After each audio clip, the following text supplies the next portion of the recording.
No mai haere mai, my name is Jeremy, and this is the Malaghan Institute podcast. Over the past few weeks, a lot of the conversations I've been a part of have included questions like, what do you think about the vaccine? Do you reckon you'll get it straight away? Doesn't it seem like it's come out way too quickly? During the COVID-19 pandemic, New Zealand's focus was on lockdown, elimination, and border control. Updates around the development of a vaccine seemed like international news. Scientists overseas working hard to develop and test a vaccine for a disease that was a health threat for people who were being infected in other countries. The need for a vaccine didn't seem as pressing in New Zealand, where we'd largely managed to keep the virus at bay. However, February and March's Level 3 and 2 changes reminded us that our elimination strategy is tenuous and costly. The need for a vaccine rollout is now firmly in our local news and a pressing domestic priority. Our guest for this month's podcast is Professor Graham Le Gros. He's an immunologist who is the Program Director for the Vaccine Alliance of Aotearoa, New Zealand, and he's also the Director of the Malaghan Institute of Medical Research, a charity that has a long history in vaccine development with a focus on immunology and immunotherapies. I sat down with Graham over Zoom to talk all things vaccine. How long does it actually take to make a new one? How long should it take? What's different about this RNA vaccine from ones that we've known before? And should we make it mandatory? I found that Graham's answers were informative, surprising, and sometimes controversial. I hope you'll enjoy the conversation. So Graham, one of the big questions that I've had, in talking about the vaccine, and is that it seems to have happened really quickly. We were sort of at the beginning of this told that a vaccine was probably no closer than 2 years away, and then it seemed possibly it was about 8 to 10 months that the first vaccines were sort of said to be viable after testing. Was this really quick, or is it just that we don't know much about the way that vaccines are normally sort of produced and how long they take? Research and development is actually more than almost 2 decades old as far as RNA vaccines are concerned. Could you just explain what an RNA vaccine is and what makes that different? This is a new technology where we use actually the bit that comes after a gene, the message from the gene to make the protein. And so you take the RNA, which is that messenger, and you can actually make it as part of a vaccine. And it goes inside our own cells, and it just makes one part of the virus, the part we want to make an immune response to, and then stimulates great immunity. And we've now realised that this has worked very well and has ended up being quite safe. Right, and so I guess going back to the original part of the question, you say people have been interested in developing an mRNA vaccine for a while. Actually, it's much older than people realise, RNA vaccines. RNA vaccines have been really that were going to be the holy grail for treating cancer or new forms of cancer. So that's where a lot of the development money has gone in. And then up pops COVID-19. A wholly new infectious organism. And what was powerful is that you can very quickly code into your RNA vaccine the code for one part of the virus that we need to make an neutralizing antibody response to. And so that's why within 60 days, a vaccine was made from the isolation and the genetic identification of the COVID-19 virus.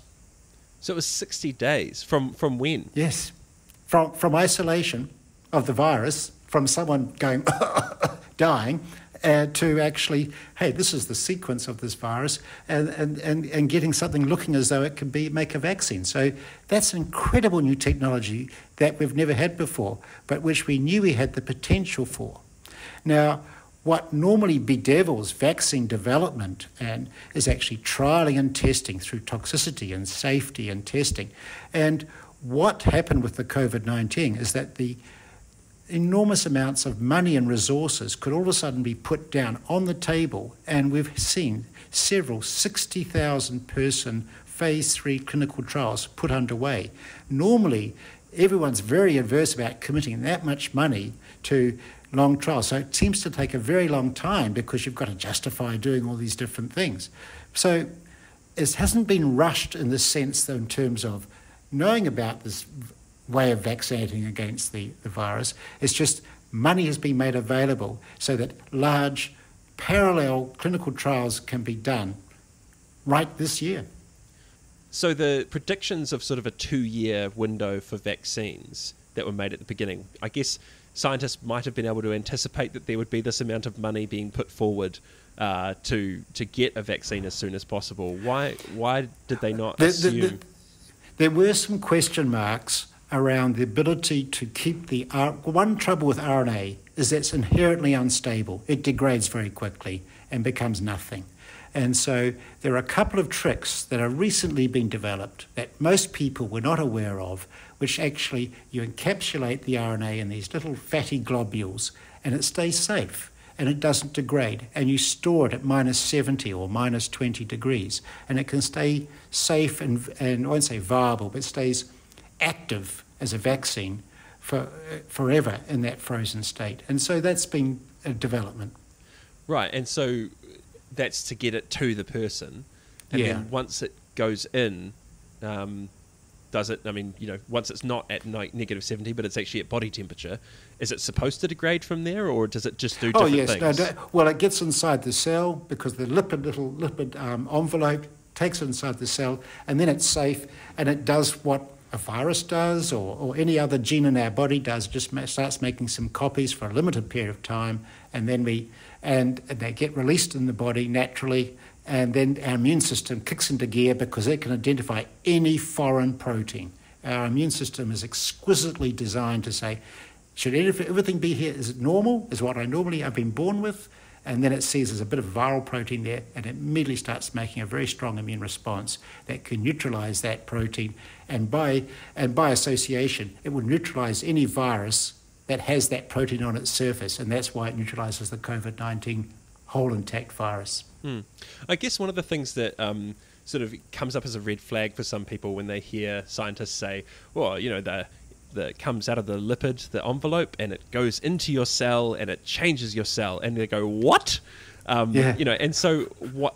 I mean, for you, obviously, you're not concerned about that, and so why are you not concerned about that? And how is there no danger of this sort of, I guess the sort of worst fears of genetically modified corn sort of becoming sentient and running amok amongst us? Well, first of all, the RNA is very safe. It doesn't actually genetically recombine. It's much more dangerous to actually have a natural virus infection. Look at the herpes viruses and stuff, which actually integrate into your DNA. This thing cannot. It's just completely impossible for it to integrate in any way, change our genetic conformation. Whereas natural viral infections, a lot of them can actually go inside us, integrate into our DNA, and live for the next 20, 30 years in our bodies, in our DNA. So for me, this is a very partial part of a natural viral immune response we're seeing with the common cold, with the herpes viruses, the cold sores that everyone has. I think people are now coming to terms with the fact that what goes on in their bodies, and it all seems yucky at the beginning, but once you get used to it, it's fine.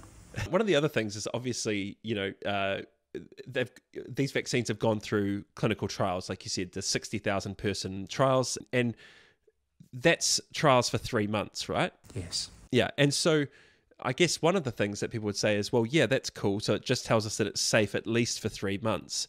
But how do we know that, decades to come, we're not going to find out that there's, a side effect that doesn't appear until a few years after you get it? We don't know that. So there is some risk. The only comfort we have is the fact that with other viruses, very similar in a way, and the way our immune system works, we know an awful lot, and it won't go off the rails. It's not an unusual virus. It's a very, or should I say, normal kind of virus that learns how to infect people in the way it does. It's not one of those things like HIV virus or the ones which integrate and stay with us a long time. So it's unlikely to go off the rails for that reason, because of the really extensive knowledge we have with the way the immune system actually works. But there's no guarantees in life. We actually don't know. And it could be possible that for certain population groups, this vaccine will not fit. And it will actually do something that could bugger them up for something later on. There is no guarantee that will not happen. Right. And so I guess, if you're talking to someone who says, look, I'm not at great risk for long tail COVID or for COVID that has really, really bad symptoms, I would just rather take the risk of getting a low symptom form of COVID than get a vaccine that I'm putting into my body that we don't know what could happen. Yeah, that's their right. And I'm not a philosopher. I'm not being a philosopher here or anything like that. That's a political decision. But the only thing that those people may do is they may spread it to their grandparents or people who are more vulnerable to the virus. The good thing about having a vaccine is it means that not only are you protected, but you stop the transmission. But you're correct. If you're a low-risk person, you could argue that you don't need to, and you may as well have, if it was just the common cold. The trouble is you don't really know whether you're going to be a person that does badly or well, even as a young person. There's always this small number of people who are actually at risk of some more major disease, even as a young person. And we don't know how to type those people. But honestly, I'd say in 5 years' time, we'll know the young people who are at risk of having a severe reaction to natural COVID-19 infection. And we would recommend that they get vaccinated. And it may be that it comes down to that we don't have to have vaccination of people who are at very low risk. And this is a standard procedure for a lot of medical treatments, actually. You know, you do no harm and don't do the thing which is risky a person. That's the thing that dominates all thinking around any kind of medicine or vaccine. Now, what you said before was really interesting to me because there's been a lot of conversation, and I've been having these conversations with people who aren't sure about what's going on. And there's real uncertainty about whether or not this vaccine just prevents your body from having the worst level of reaction to COVID, or whether it actually prevents you from even getting the virus and then also passing it on. Some people do say that you'll see a few examples coming through now. They've had the vaccine, and lo and behold, all of a sudden they become virus positive. And in other words, they're transmitting the virus. However, it takes up to 30 days or 30 to 40 days before your immune system goes through all the processes to make you fully immune against a virus. So if you have a large dose of mucus from someone full of virus, you're quite susceptible still, even in the first few weeks of having the vaccine. So we're going to see those cases coming through. Right, so the way that the vaccines are designed are that once you have had both shots and you're fully vaccinated, that you can't even get the virus or pass it on to anyone. That's the way it seems. Now, of course, there'll be some poor people who don't actually have a good immune system. And I tell you, we all vary. You probably have a very strong immune system. You're young and, go out to the gym and all this stuff. And I've got an old, weak immune system. And my vaccine response may not be quite as good. And I can foresee down the track, as we learn more about the virus and what's effective immunity, we might have to have doses that are tailor-made towards older people or younger people. Right, okay. And so when people are actually getting the vaccine, what side effects are actually normal? Because obviously the whole point of the vaccine is to kind of imitate the look and feel of the actual virus to your immune system, so your immune system learns how to fight against it, right? That's correct. If you have a completely non-reactive kind of vaccine, you won't get much of immune response and you won't be very immune for very long. You've got to go through a little bit of pain for it to be good for you, so to speak. This, particularly the Pfizer vaccine, which we're talking about here, the RNA actually triggers a kind of a thing called an innate immune response. And the first time you get it, you'll feel a bit sort of lousy. But the second time you get it, you'll feel good and proper and made a bit of a headache. Most people feel a bit really lousy for about 6 hours or for a day, and then it's gone. And I'm afraid that's just part of really kicking in the right kind of immune response for this particular virus. And but it's certainly a hell of a lot better than actually getting the natural virus, which will make you sick and have a headache for the whole week and make you cough up all sorts of muck for weeks after. So you've got to look at that. So you just referred to the Pfizer vaccine there. In your opinion, does it actually matter which of these vaccines you get? Each of the vaccines that New Zealand has purchased and which are available around the world all have different properties that actually have advantages and disadvantages depending on the circumstance. So there's some vaccines which are very stable in tropical conditions and they last quite well in the normal old fridge. But at the moment they are a bit clumsy to make in some ways, harder to manufacture, and may not stimulate as great an immunity. Now the RNA vaccines seem to be really good. They're a little bit expensive, and you actually you can't manufacture them as quickly. We don't have the vaccine manufacturing plants that can make lots of RNA vaccines. So there's not as much available. So if you've got the damn pandemic coming around, everyone's dying of the virus, you still want to get your AstraZeneca vaccine because it's actually, available as such. But other properties that you talked about is the immune properties. Some vaccines have to be given twice. Some vaccines only have to be given once. And that's got some real advantage when you're trying to roll out a vaccine. Some vaccines bring in other kinds of immune responses, which may or may not be good. And we're going to see that with time because we don't know what is the basis of the long-lived immunity against this virus. So it's kind of good that we have, it's a big global experiment in a way. And I'm sorry we're all doing it. Wouldn't it be nice if we just knew in 10 years' time what's the best vaccine? But we're just going to have to just go through this painful process of putting several vaccines out there in the community around the world and actually measuring things after 1 year, 2 year, 5 years, and then we'll say which is the best vaccine. Now, the good thing about that is we'll be doing the big experiment that needs to be, the big clinical trial that needs to be done, that for the future of the world, the future 9 billion people, they'll know which is the right vaccine to have. Right. So in terms of the RNA vaccine, are we expecting that to be different to sort of your regular flu vaccine, where as the flu mutates and sort of we get a different seasonal flu each year, are we expecting there to be a different seasonal COVID, COVID-20, COVID-21? From my perspective, from my knowledge, no, I don't think so. The flu virus is uniquely designed to just change little bits and pieces. It's this particular virus, the COVID-19, is quite different. It's just a sloppy mutator. It's very lazy and sloppy with the way it reproduces itself. And so mutations aren't quite as conscious. It's rather random. So I think it's also the COVID virus, unlike the flu, has got very limited capability about how much it can change about itself. So we'll find a few mutations appearing, and then that's it. And there will just be a virus that we can actually make a good vaccine to. Now, it doesn't mean to say it can't go off and live in other animal species, like go back to bats and then change again. So I think what we've learned is that we've got to be really prepared next time with a vaccine that can react quickly to whatever is thrown at us in 5 years' time. When it comes to actually selling this sort of rollout of a vaccine across an entire population, there's obviously some complexities to the messaging. How do you think we need to be narrating sort of the rollout of this vaccine to prevent moral hazard around people going, well, I've got the first one, so I can just go around and behave, as I want, and it doesn't really matter? Wow.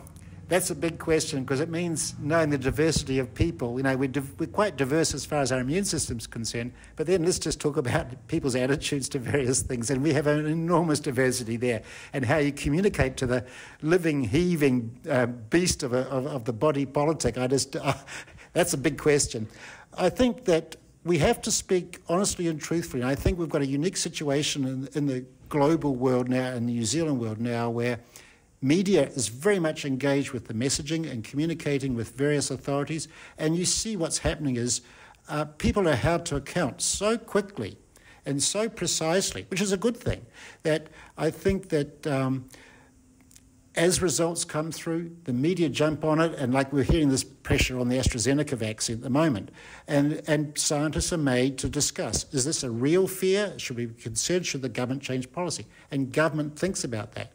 So I think making sure we have a virtual circle around the various groups of people involved in rolling out the vaccine, so there's transparency and people learn to trust the messaging that they're getting, will be the way forward. I think it would be wrong to just say, get your vaccine and it'll be okay, and don't cause trouble. That is the wrong message, because we've yet to learn just how the vaccines may not work quite as well, and we need to change the message. So I think we have to rely on a basis of trust that with the best of knowledge we have at the time, this is the vaccine should have, and this is the expected outcomes.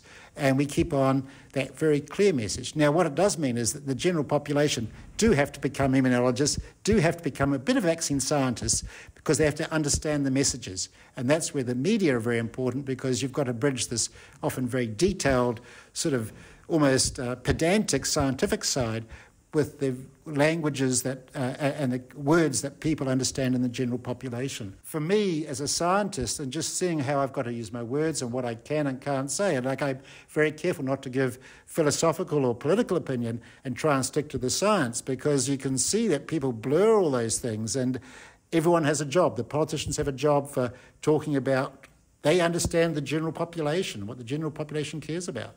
Media understands what the general population cares about. I know about the virus and your body's immune system.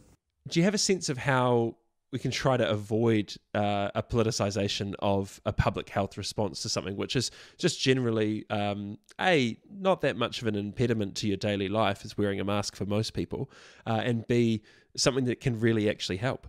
I think it's a very important question. How can we avoid the distractions of certain scientific statements becoming a basis for politicisation? And I think that two things need to happen, or three things need to happen. I think the media have to become vaccine science savvy. I think scientists need to become politically savvy and understand how can't just rant on in their own little prejudices. And I think politicians have to get very good at reading the tea leaves around these things. There's always potential for politicization. It's done before. We used to call the Chinese virus as being the Hong Kong flu, the Spanish flu. I think we need to think very carefully that, and scientists need to be very careful with how much ammunition they give to those very powerful political forces to make things political. Because at the end of the day, we need to get rid of the virus and get our global world functioning at some level, because it's clearly not right now, and it won't survive in any form unless we can start have the free flow of goods and people.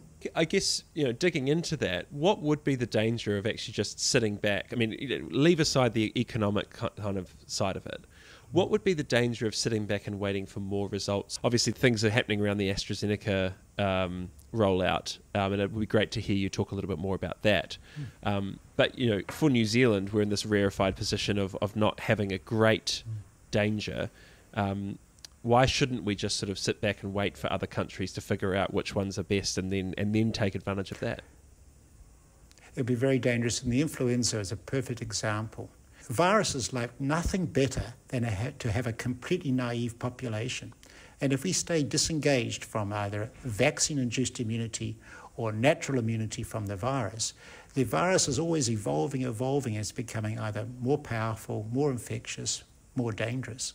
And so when it does slip in, and viruses will always slip in, I work with these viruses, you can't keep them out for long. We're done very well for a few months or for a year, but it will get in. Then your completely naive population is decimated, just like all the North American Indians, the people in South America, the people in the islands. They were devastated by influenza and measles because they just had never seen it as a population grouping before, and there was no broad population immunity. So it's very dangerous to be completely naive to a global pathogen. Right. So just to tease out your answer from before around when I asked you about, is this virus likely to be like the flu, where there's a different seasonal version of it? And you said that this is a sort of a lazy virus that doesn't, that doesn't mutate or doesn't have as much capacity to mutate. It seems like your answer from before somewhat contradicts what you just said. So I just would love you to just sort of tease out what the danger of this virus mutating is compared to what you said before. Yeah, the influenza is actually evolutionary. It's found a way to very precisely it really understands the human host, and it's forever changing a very precise bits and pieces of its componentry, because it's in this constant immunological arms race. The COVID-19 doesn't quite have that genetic engineering where it's really focused around mutating precisely bits to keep it ahead of the immune system. And so I call it a lazy virus. It hasn't got really strong genetic systems for forcing mutations and evolution. However, just through the process of a slower process of random natural selection, it will actually eventually find mutations that can live in the more dangerously, or be more effective in the general population. Right, so that the longer it's left to just sort of sit in its own devices, accidentally it'll just come up with different... Exactly. I suppose you're talking about the time frame, and I was thinking if New Zealand stayed isolated from the rest of the world for 10 years and the virus is just growing elsewhere, it would be dangerous. That's what I mean. Just going back to the AstraZeneca, what's come out, maybe if you could just sort of give us a brief overview of what's sort of been discovered about, the AstraZeneca side effects and how concerned you would be about that, and how you think New Zealand should respond in our vaccine rollout because of what's being discovered.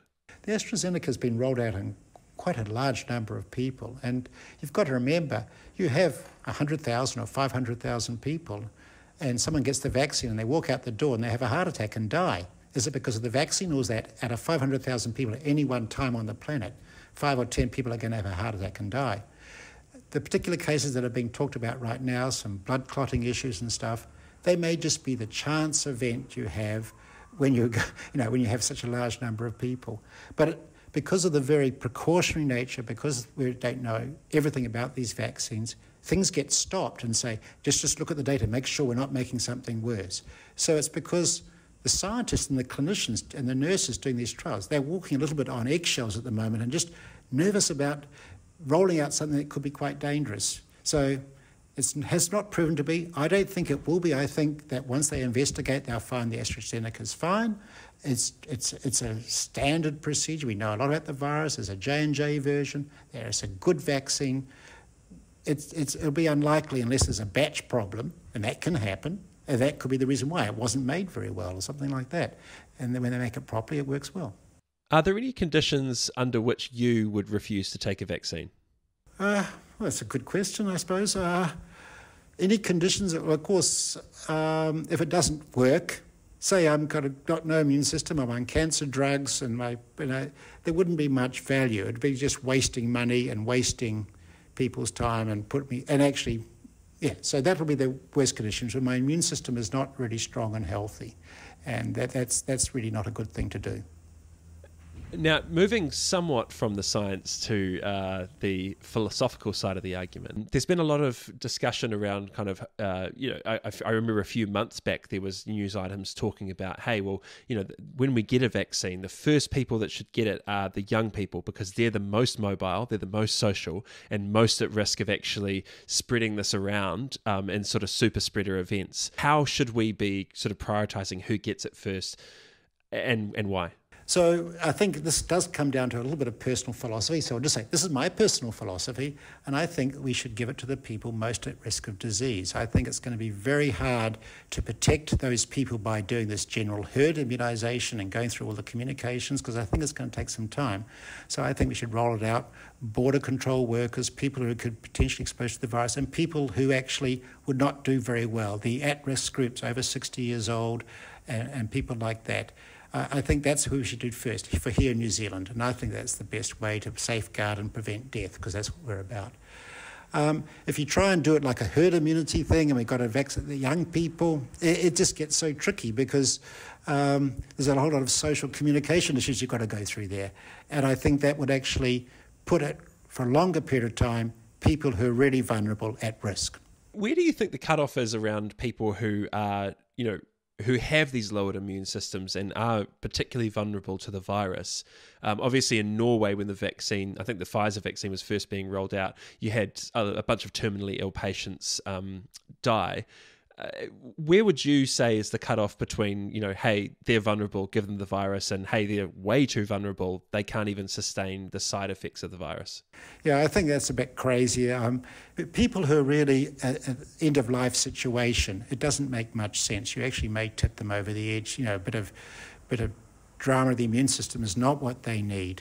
So I wouldn't recommend those people. And I think that you have to be sensible about just what you're trying to achieve. This is a very important philosophical issue. Do you vaccinate people who've got dementia?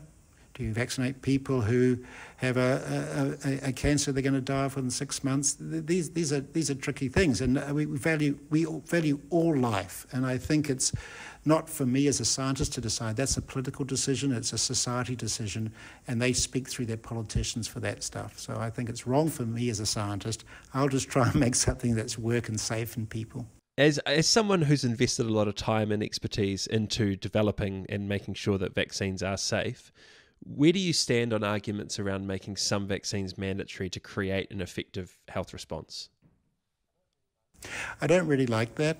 I think that, it can become a very bullying thing, and you're forcing things to do something that people don't want to do. I think that there's enough science and good knowledge out there that if people care about their loved ones, their children or whatever, they would get, and they're elderly, they would get vaccinated just for the good of the community. There's that philosophy.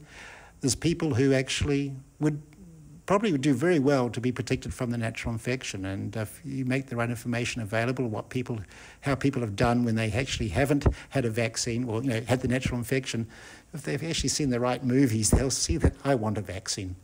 And it's true. We've got to really think a bit about it. You can really, if you've got a family and the COVID-19 goes through, the way we understand it affects people, it actually will devastate a family for a good period of time as it works its way through your family. You don't want that any more than you want the flu to go through the family. It's not good for you. It doesn't make you live longer. How many people need to get a vaccine in order for sort of herd immunity to be there? And is herd immunity for COVID-19 even the thing that we're really going for? Or is it just, anyone who doesn't want COVID-19 should get the vaccine? Yeah, actually, this thing about herd immunity, it's people now understand it as a concept, but actually how you build rules around it.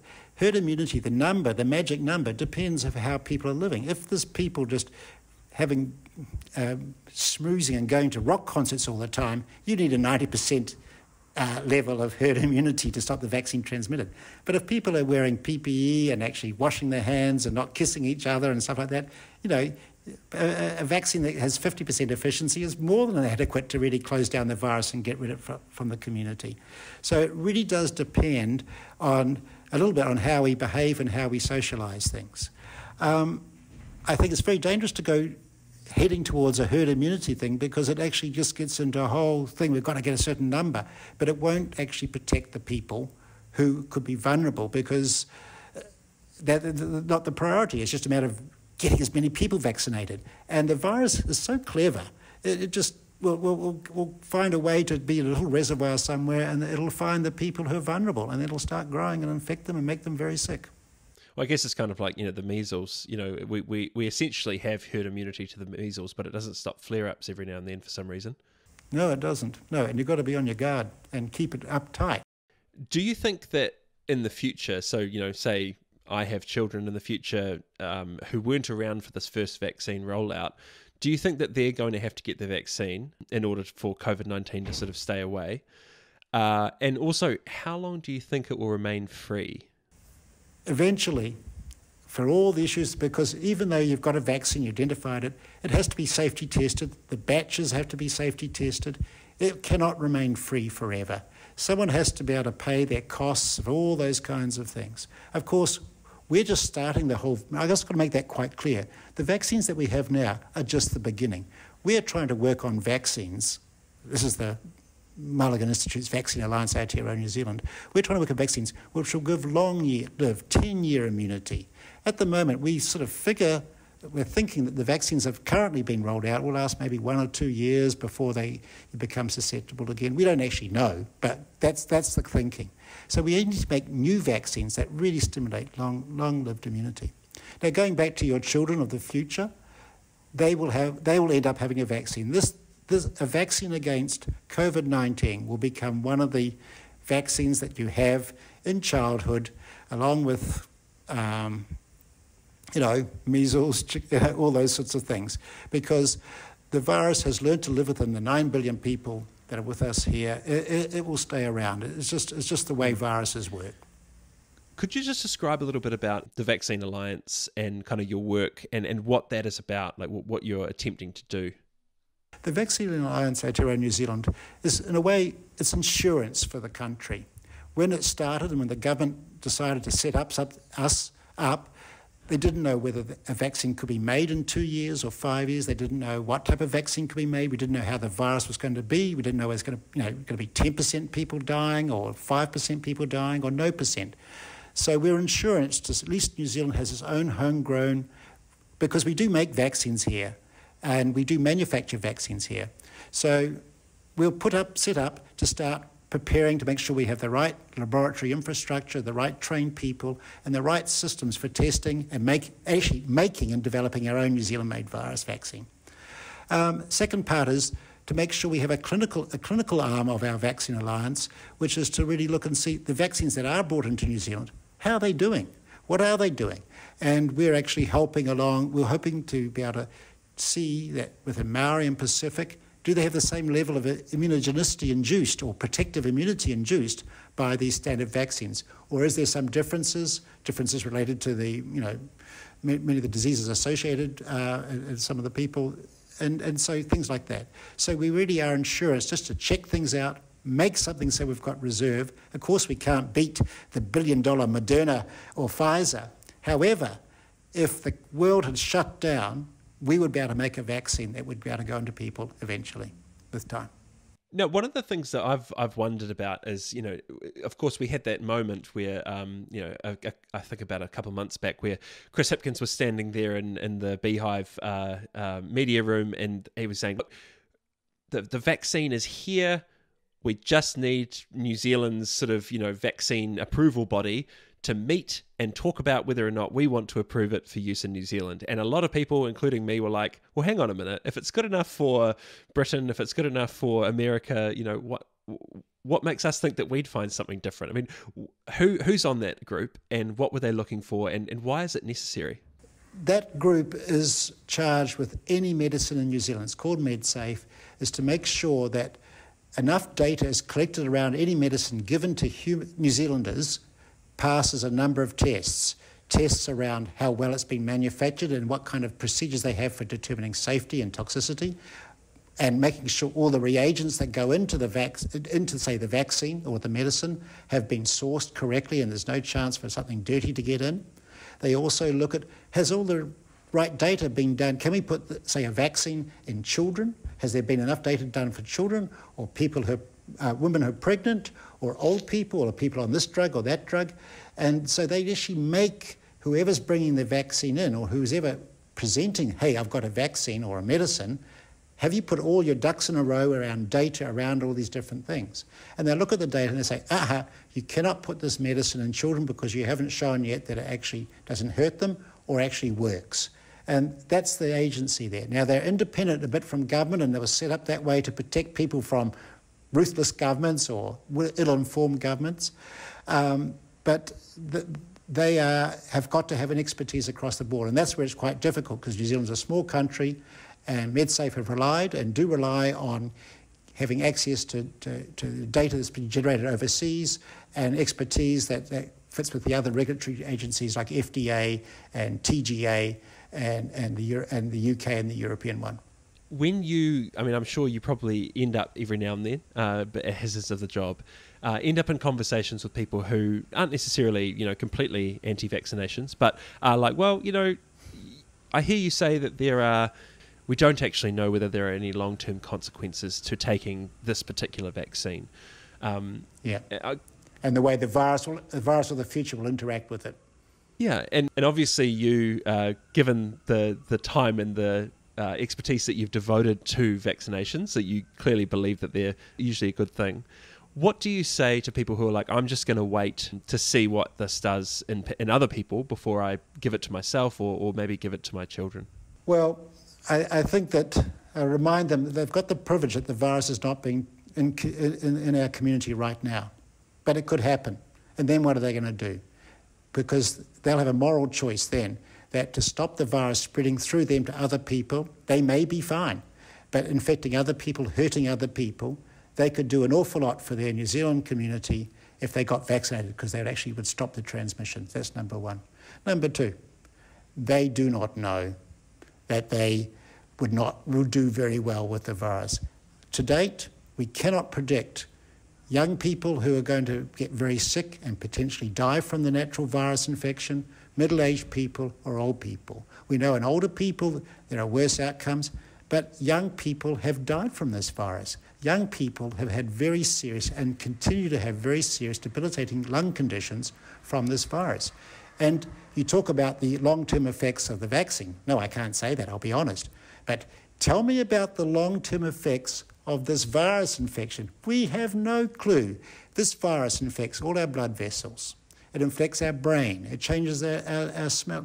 So, would you rather have a vaccine, which we know an awful lot about, what it can do and not do? Would you rather have a virus that infects your entire body and weakens the blood vessels, weakens the brain cells? I know what I would go for. Now, to all those people who have already been hazards of the job, had to discuss things with, and I tell you, I have had quite a few conversations about that. Very few people will admit they're actually an anti-vaxxer to me, because that's just too ludicrous. But the cautionary table, it's all about the level of communication, the level of understanding they've got. And I think that as we do our job, as the media do their job and bring more informative kinds of pieces so that people understand, people are taking control of this messaging and they are building confidence and they understand what's being developed here. It's very exciting. It's never happened before globally, this vaccine rollout, and we're learning as we go. Thanks for listening to the Malaghan Institute podcast. You can search and subscribe to us on Apple Podcasts, Stitcher, or wherever you get your podcasts.